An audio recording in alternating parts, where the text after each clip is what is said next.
কলকাতা, তুমিও হেঁটে দেখো কলকাতা, বাট এবার কি হাঁটতে যাচ্ছি না, এবার যাচ্ছি এক্সাম দিতে। তো সিজিএল এক্সাম দিতে চলে আসলাম আমি কলকাতায়, আর এই বিল্ডিংটাই হচ্ছে এক্সাম সেন্টার। সবাই অনেকটা নার্ভাস হয়ে আছে, বাট আমার এক্সপিরিয়েন্স কেমন ছিল সেটা তোমাদের সঙ্গে শেয়ার করা যাক।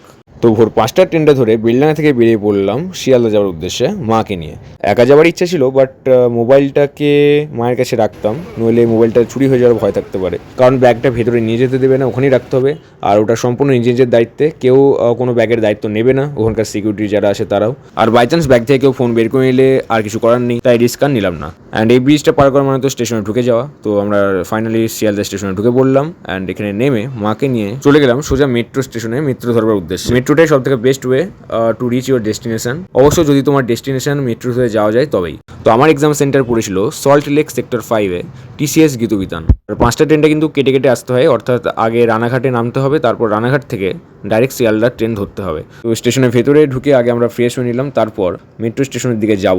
আর ওখানে রিপোর্টিং টাইম হচ্ছে 11টা 15, আর অলরেডি এখন 9টা 20 বেজে গেছে। তো সেক্টর 5 থেকে এক্সাম সেন্টারে যেতে সব মিলে একটু টাইমের ব্যাপার আছে, তার জন্য আমরা লেট করলাম না, আমরা সোজা চলে গেলাম মেট্রো স্টেশনের দিকে।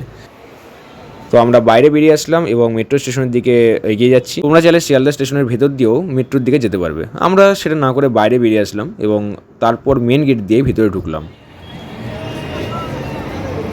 চারিদিকের মানুষের এত ব্যস্ততা স্পেশালি কিন্তু এই স্টেশনকে গ্লোরিফাই করে।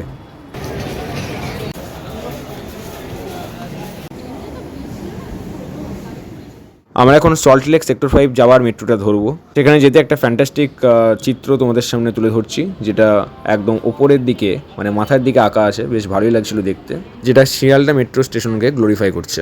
এখানে লাইনে না দাঁড়িয়ে আমি ইউপিআই এর থ্রু পাশে থাকা মেশিন থেকে নিজের টোকেন ক্যাশলেস পেমেন্টের মাধ্যমে নিয়ে নিলাম। So finally I reach at my destination TCS Gitabitan, যেখানে আমি এখন এক্সাম দিতে চলেছি।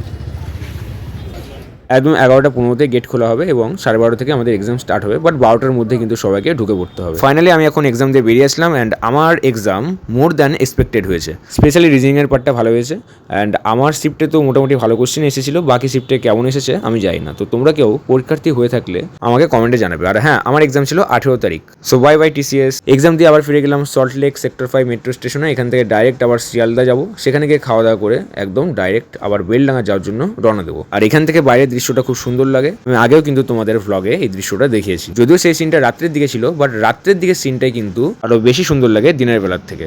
মেট্রো কিন্তু লেট করে না, একদম টাইম টু টাইম ঢোকে, বাট আজকে বুঝতে পারছিলাম না যে কেন লেট করছিল। প্রায় 5 মিনিট হয়ে গেল, বাট এখনো কিন্তু এসে পৌঁছয়নি। হয়তো অ্যাপে ভুল দেখাচ্ছিল, কারণ এখনো কিন্তু বেশি প্যাসেঞ্জার এসে পৌঁছয়নি, কারণ সবাই তো মেট্রো করেই যাবে। আর মেট্রোতে যা ভিড় ছিল সেটা আমি দেখাতে পারলাম না, কারণ মেট্রোতে যদি আমি ভিডিও করতে যাই তাহলেই কিন্তু আমার ফোনটা হাত থেকে পড়ে যেত, কারণ এতটা ভিড় ছিল। প্রায় 3টে নাগাদ আমি শিয়ালদা স্টেশনে এসে পৌঁছাই, বাট আগে আমাদের যেটা করতে হবে সেটা ফ্রেশ হয়ে খাওয়া দাওয়া করতে হবে, কারণ পেটে তো পুরো ইঁদুর দৌড় ছিল। এক্সাম সেন্টারে ঢুকবার আগে বাইরে থেকে তৈরি করে নিয়ে যাওয়া খাবার খেয়েছিলাম, বাট তারপর আর কিছু খাওয়া হয়নি। স্টেশনের ভিতরে একটি দোকান নিলাম ফুড সেন্টার বলে, এখানেই ভাবলাম খাবো, বাট এখানকার খাবার কিন্তু জঘন্য ছিল। আগে জানলে তো যেতাম না সেখানে। তো আমরা সবাই তাকিয়ে আছি যে লালগোলা যাওয়ার ট্রেনটা কখন দেয়, আর আমি ভালোভাবেই জানি যে ট্রেনটা যাচ্ছে তাই ভিড় হবে। আর নিজেকে ততক্ষণে প্রস্তুত করে নিলাম ম্যারাথন রেসে অংশগ্রহণ করার জন্য, কারণ যে জিতবে সে জায়গা পাবে। ট্রেনের জায়গা পেলেও খুব ঘিচিমিচির মধ্যে আসতে হলো। আমি সচরাচর নেক্সট ট্রেনের রিজার্ভেশন করেই আসি, বাট এবার টিকিট না পাওয়ায় এরকম অবস্থা হলো। যাই হোক, পৌঁছে এখন শান্তি লাগছে।